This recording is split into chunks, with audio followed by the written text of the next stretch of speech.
નમસ્કાર દર્શક મિત્રો, પ્રાર્થના સંદેશ ન્યૂઝમાં આપનું સ્વાગત છે। રાજકોટ જિલ્લાના ધોરાજીના પાટણવાવ ગામમાં ખેડૂતોને ભારે વરસાદને પગલે તમામ પાકોમાં નુકસાન। સૌરાષ્ટ્રમાં મેઘરાજાએ ધમાકેદાર બેટિંગ કરેલ હોય, સર્વત્ર વિસ્તાર પાણી થઈ ગયેલ હોય ત્યારે પાટણવાવ ગામના ખેતરો બેટમાં ફેરવાઈ ગયા હતા અને ખેડૂતો પોતાના ખેતરમાં જઈ શકતા નથી।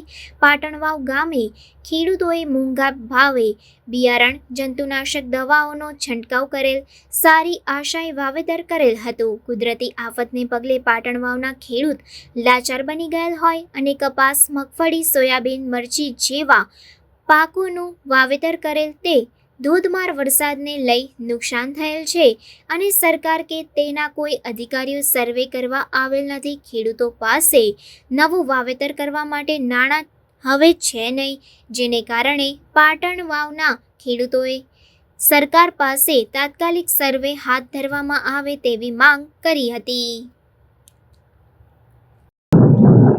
મારું નામ કેવલ કાંતિભાઈ પેથાણી, હું પાટણનો રહેવાસી છું। હું એક ખેડૂતનો દીકરો હોવાને માધ્યમથી તમને કહું છું કે અમારે અત્યારે કોઈ બી ખેતરોમાં જઈ શકાય એવી પોઝિશન છે નહીં। બધા રોડ રસ્તા ધોવાઈ ગયા છે। ત્યાં ટ્રેક્ટર, કોઈ ગાડું બળદ કે કોઈ મજૂર જઈ શકે એવી પરિસ્થિતિ છે નહીં।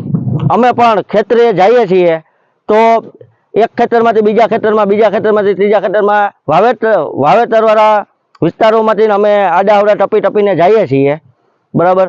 સરકારશ્રીને એવી અમારી વિનંતી છે કે અમને સહાય તાત્કાલિકના ધોરણે આપે તો અમે અમારા રોડ રસ્તા રિપેર કરીએ અને અમે અમારું સાધન પુગાડીએ।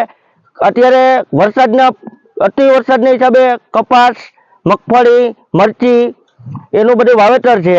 અમારા ગામની અંદર એમ આશરે 10-15 હજાર વીઘાનું વાવેતર છે। એમાંથી 80% વાવેતર ફેલ ગયું છે। 80% વાવેતર વરસાદના હિસાબે ફેલ ગયું છે। રોડ રસ્તા બધા ધોવાઈ ગયા છે। અત્યારે અમારી ગામની હાલાકી ધોવા પણ કોઈ તંત્રના માણસો આવ્યા નથી અહીંયા। કેટલો ખર્ચો? અંદાજે મરચીમાં 10 થી 15 હજારનો ખર્ચો થાય છે, મગફળીમાં 5 થી 7 હજારનો ખર્ચો થાય છે અને કપાસમાં 3 થી 4 હજાર રૂપિયાનો ખર્ચો થાય છે। તે સંપૂર્ણપણે ધોવાઈ ગયું છે। માત્ર સરકારશ્રીને અમારી વિનંતી છે કે સર્વે કરી અને અમને પૂરતું વળતર મળે એવી અમારી વિનંતી છે સરકારશ્રીને। એક ખેડૂતના દીકરા હોવાને લીધે અમે કહીએ છીએ। આપનું નામ? મારું નામ વિઠ્ઠલભાઈ બાવજીભાઈ પોકિયા, રહેવાસી પાટણો, તાલુકો ધોરાજી, જિલ્લો રાજકોટ।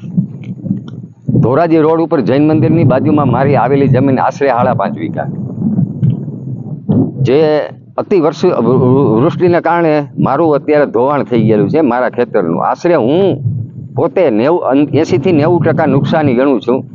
એ જમીન તળિયાની નુકસાની કે જેની અંદરથી ટોટલી મટી અને બાકીનું બધું જ ઉપાડી ગયું, જેનું તળિયું દેખાઈ ગયું છે, પથ્થર દેખાઈ ગયો છે અને હવે એની મારે સરાભરા કરવી। હવે સરાભરા કરવા માટે આમાં મારે માટી મટીરિયલ કે જે કાંઈ જોહે એ મારે ક્યાંથી લેવું આજુબાજુમાંથી, એને માટે થોડીક મને મંજૂરી આપવા વિનંતી આપ સાહેબને। મારે આ ખેતરની ફરી રિવાઇઝ ખેતી કરવા માટે મારે માટીની જરૂર પડશે।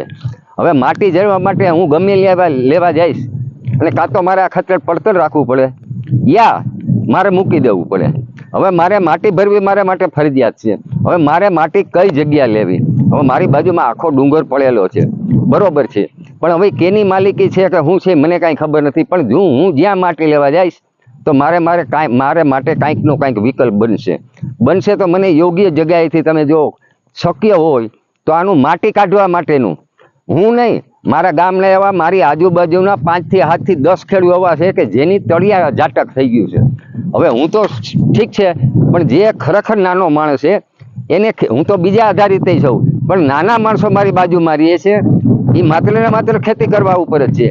હવે એને જો એ ખેતરની ભરતી કરવી હોય તો એ ખરેખર ક્યાંથી કરવી અને શું કરવું? એને પડતર મૂકી દેવું કે શું કરવાનું?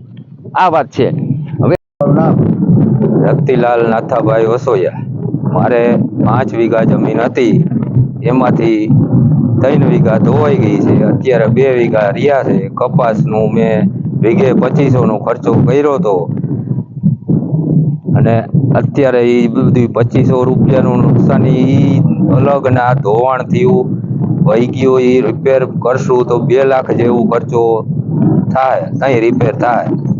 તમારી શું માંગ છે? મારી સરકારને એ છે માંગ કે વહેલામાં વહેલે તકે સર્વે કરે અને જેને જેને નુકસાન થયું છે એને તાત્કાલિક સહાય આપે તો અમારા જેવા નાના ખેડૂત આમાં કંઈક કરી શકે. નકર અમારે તો અટાણે માથે ઓઢીને રોવાનો વારો છે. અત્યારે અમારે કોઈ પાસેથી પૈસા ગોતીને બધાય આ બધું કરવું પડે, એના કરતા વહેલી તકે અમને પૈસા આપો અને સહાય આપો એવી મારી માંગ છે. અત્યારે તો અમે લઈને અટાણ લગન તો પૂરું કરતા આવ્યા છીએ, પણ હવે પછી લેવા પડે તો અમારે ન કરવાનું, ન છૂટકે કરવું પડે. મારું નામ ભુવનભાઈ રામજીભાઈ પેથાણી, ગામ પાટણવા. અત્યારે અમારે વરસાદની જે નુકસાની છે એ રસ્તા બંધ છે, કોઈ જાતની આવવા જવામાં તકલીફ પડે છે, એ તાત્કાલિક રિપેર કરો. અમે અમારી એટલી બધી મહેનત કરી છે કે જે નુકસાની ભરપાઈ થઈ શકે એમ નથી. અમારી પાસે કોઈ આવક નથી એવી બીજી કામ એને કરી શકીએ. સરકારી સહાય સિવાય અમને કોઈ આશરો નથી, તો અમને કેમ વળતર તાત્કાલિક મળે એવી તમે આયોજન કરો. અને અત્યારે કોઈ પણ તંત્રનો માણસ ગામમાં કે ક્યાંય આવ્યો જ નથી. માણસ મગફળી, કપાસ અને મરચી અને એટલું બધું વાવેતર છે, 80% વાવેતર ફેલ ગયું છે અને એ પાછું વાવેતર નવેસરથી થઈ શકે એમ નથી. તાત્કાલિક સર્વે કરી અને એની સહાય મળે તો જ અમને મળે એમ છે.